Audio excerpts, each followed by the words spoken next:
Shalom, selamat pagi jemaat yang dikasih Tuhan. Pada hari ini kita akan merenungkan satu bagian bacaan yang menjadi bagian dari bacaan harian kita sepanjang setahun 2021 ini. Saya mengambil Amsal 22 ayatnya yang pertama sampai 9. Amsal 22 ayatnya yang pertama sampai 9. Saya akan membacakan untuk kita semua. Nama baik lebih berharga daripada kekayaan besar. Dikasihi orang lebih baik daripada perak dan emas. Orang kaya dan orang miskin bertemu, yang membuat mereka semua ialah Tuhan. Kalau orang bijak melihat malapetaka, bersembunyilah ia. Tetapi orang yang tak berpengalaman berjalan terus, lalu kena celaka. Ganjaran kerendahan hati dan takut akan Tuhan adalah kekayaan, kehormatan dan kehidupan. Duri dan perangkap ada di jalan orang yang serong hatinya. Siapa ingin memelihara diri menjauhi orang itu? Didiklah orang muda menurut jalan yang patut baginya. Maka pada masa tuanya pun ia tidak akan menyimpang daripada jalan itu. Orang kaya menguasai orang miskin, yang berhutang menjadi budak dari yang menghutangi. Orang yang menabur kecurangan akan menuai bencana, dan tongkat amarahnya akan habis binasa. Orang yang baik hati akan diberkati karena ia membagi rezekinya dengan si miskin. Jemaat yang dikasih Tuhan, Amsal selalu menjadi bacaan yang tiap ayatnya bisa menjadi pemaknaan secara pribadi bagi setiap kita.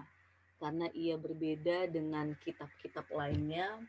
Ketika kita membaca Amsal, ia tidak bisa dibaca secara utuh bahwa pasal ini berbicara tentang tema khusus atau tema tertentu. Karena seperti yang bacaan kita hari ini saja, Amsal 22 ayat 1 sampai 9, ada banyak hal yang bisa kita pelajari. Jemaat yang dikasih Tuhan boleh membaca kembali bacaan kita hari ini dan mengambil makna ke dalam kehidupan kita secara pribadi dengan konteks pergumulan kita, apa yang kita dapat, apa yang kita maknai dari 9 ayat ini. Saya secara pribadi, jemaat yang dikasih Tuhan, ketika membaca ini tergugah dengan ayatnya yang keempat, ayatnya yang ayatnya yang ketiga dan ayatnya yang ke-9. Kenapa saya tergugah dengan ayat yang ketiga dan 9? Ketika di sana dikatakan kalau orang bijak melihat malapetaka bersembunyilah ia, tetapi orang yang tak berpengalaman berjalan terus lalu kena celaka. Bagian ini mengingatkan kita di tengah-tengah situasi pandemi ini,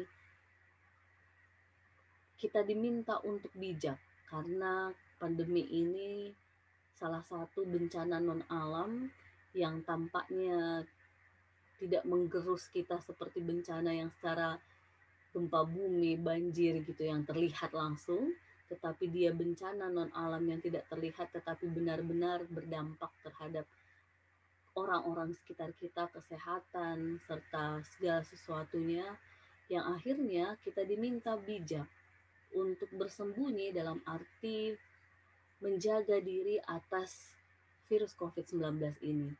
Tentu dalam konteks ini kita sadar bahwa di tengah bangsa kita Indonesia masih banyak orang-orang yang tak berhikmat, sehingga ia main terabas saja dengan segala sesuatu peraturan-peraturan yang kita hadapi saat ini, protap-protap yang ada, yang akhirnya ketika mengalami sendiri baru benar-benar paham betapa bahayanya pandemi ini, tetapi bagi mereka yang masih belum mengalami secara pribadi tampaknya masih saja terus berjalan dengan pola pikirnya masing-masing.